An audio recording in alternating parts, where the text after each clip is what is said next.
that, ladies and gentlemen, was a little family of foxes that we have burrowing or homing themselves about 2 houses down from us. Of course, it was a raise of concern for me when I first saw them, but we have become used to because they like to play with my neighbor's dog. I think it's cute. But of course, this raises concerns for me and my chickens. Did you know foxes will eat chickens?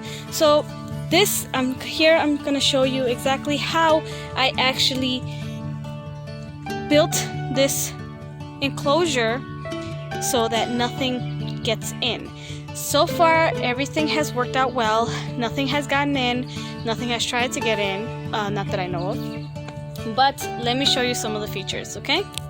Okay, first I want to say is that when we first moved into this house, we had a deck, and that led to a pool. Now, for us, in order to close on the house, we wanted to get rid of the pool, so we got rid of the pool. But we were left with the deck. Now, we took apart the deck, so what I did is I used the leftovers, the wood scraps of the deck to make this enclosure. And what I did is I bought chicken wire. Now, this chicken wire, as you can see, is stapled onto every piece, okay? This, I thought it was extra safety, but not my whole thing is wrapped around in that.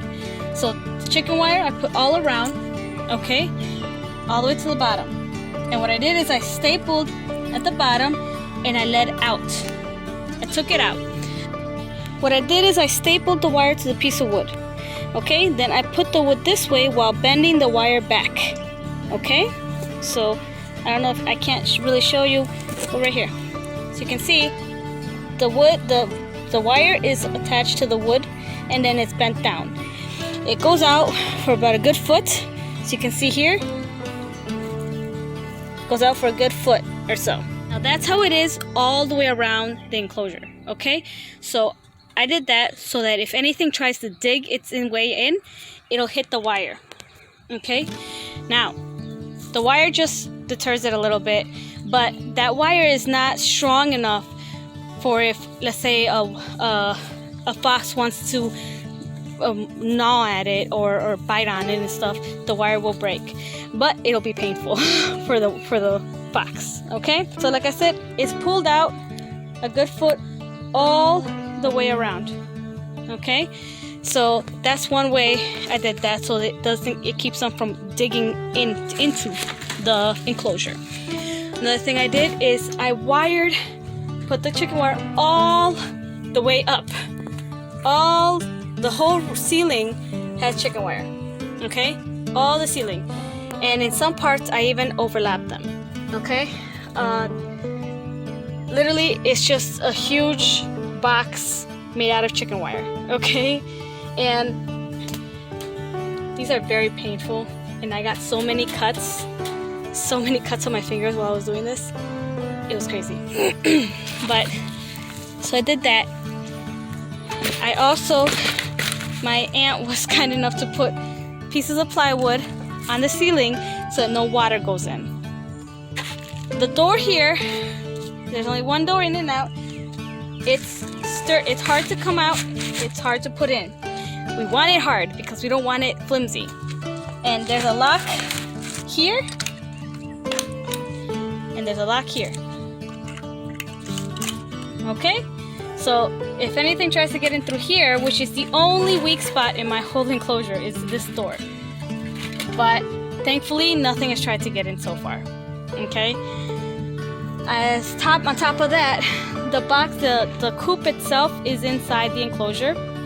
In the beginning, I was being a nervous chicken mama and would close the door every night before I went to bed to make sure, because I wasn't 100% sure if my enclosure was well protected, okay? And sadly, the only way to find out if your enclosure is well protected is by an animal actually getting in. Thankfully, no animal has gotten in, so I like to think that I did an okay job. Able to access the chickens through this door as well, which is the outside of the chicken coop, and collect eggs from here, okay? This little chicken coop was generously built by my father, and he was very excited. So this is all, literally, this is all basically layers of chicken wire and wooden fence and reclaimed wood. Okay, now the chicken wire does connect, it's stapled. It's a lot of staples to the coop all the way out. Okay, so the coop kind of anchors the whole thing, and I gave that space that way.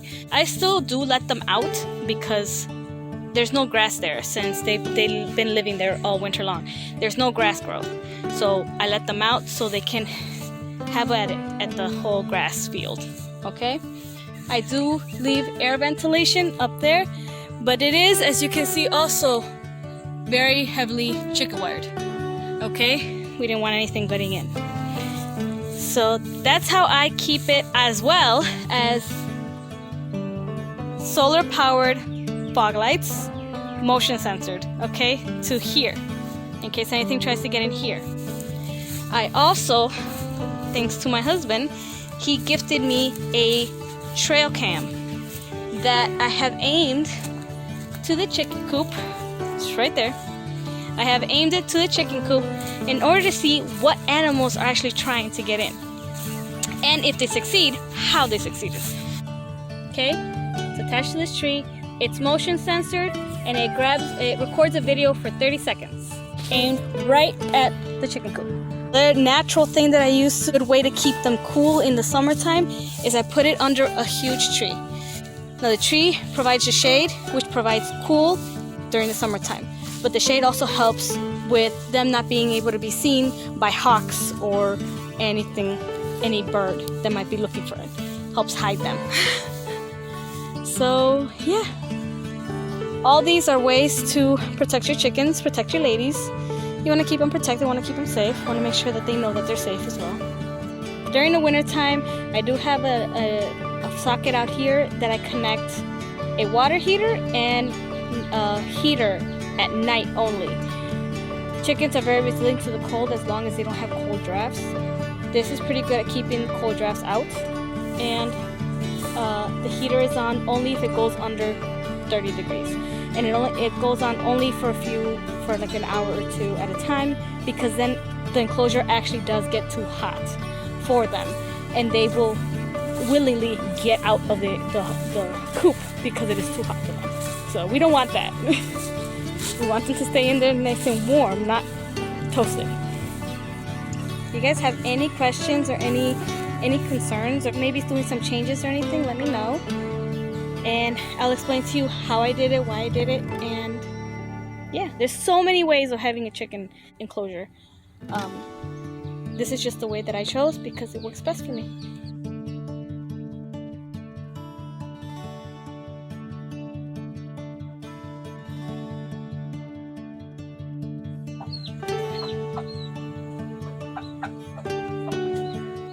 Hi, mamas.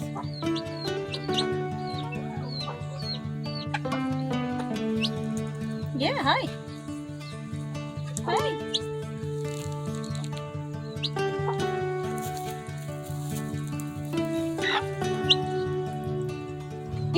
Is starting to grow feathers like the other ones. As you can see, these are the feathers that they fly with. Okay? She's doing well. Her little tail is coming in, as you can see. Okay?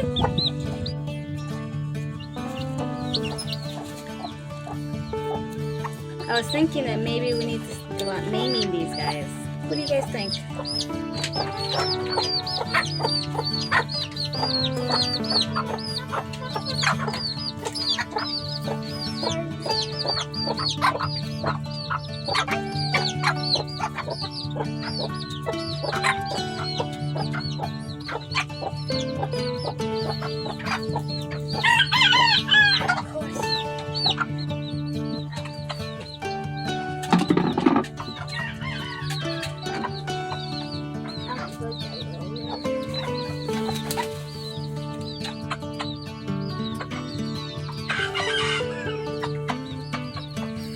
Any of you notice Miss Cotton Bottom will actually lower some food and throw it on the floor for her chick in case he can't or she can't reach it, and it'll call him, which is adorable.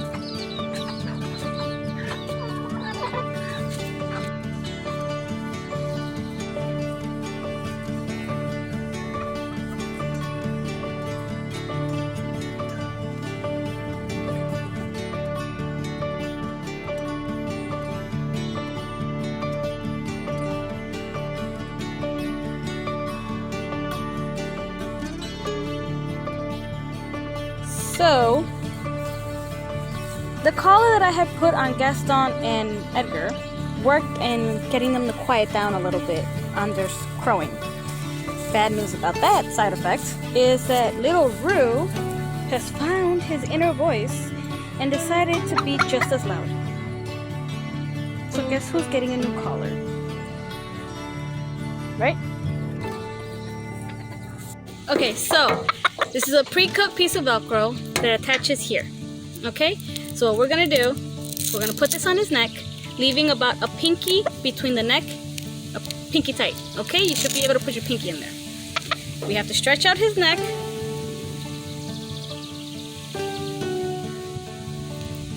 And put it on. Make sure the pinky fits.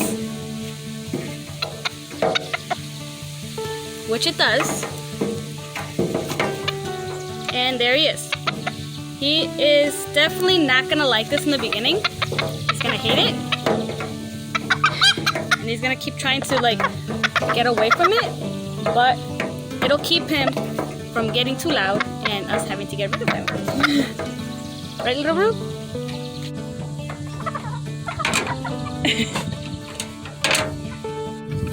There you go, little Rue. Go back with your little family.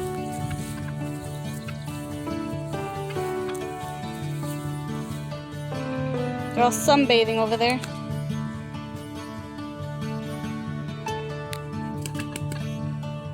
I think he's gonna try and crow.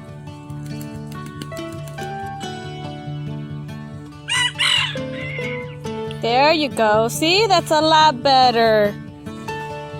So much better. Oh, kids.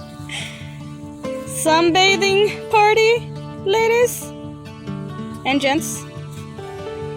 It's a bathing club.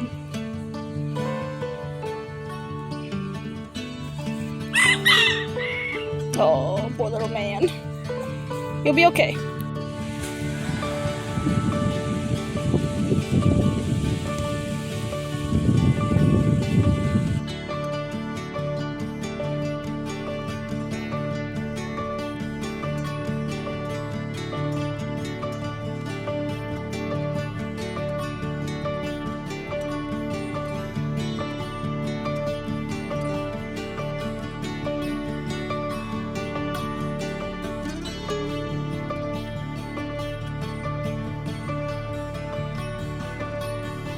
Wanted to show you guys that my lemon twig has some blooms down there too, all mixed in with the blooms of the squash, but it's got blooms. I'm so excited.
It's a mini cucumber. Mini cucumber. See, this would be a male plant because there is no cucumber underneath it. If it has this, as you can see right here, that is a cucumber, and that's the flower that needs to be pollinated for it to grow. Radishes are still growing, doing good, and the cabbages are still good, doing good. The pumpkins, they're growing. The peppers are doing awesome. You can see something starting to grow here.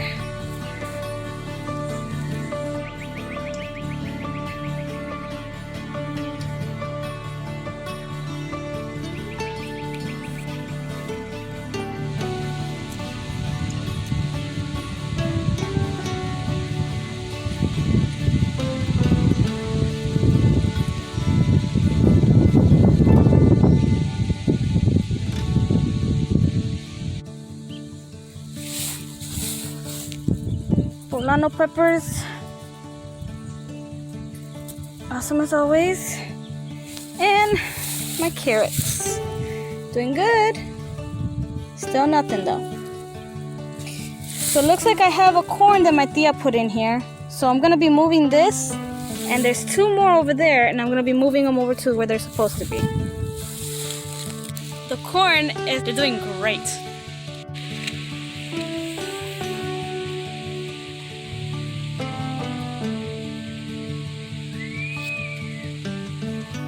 This is actually a sunflower, okay, and it looks like it's growing beautifully. It's a sunflower that I planted, as well as all of these are all sunflowers. So those are going to look absolutely beautiful when they flower. It's going to look awesome. We also have another surprise from my aunt. She planted a squash here, so we'll see how that works out. See if it works well.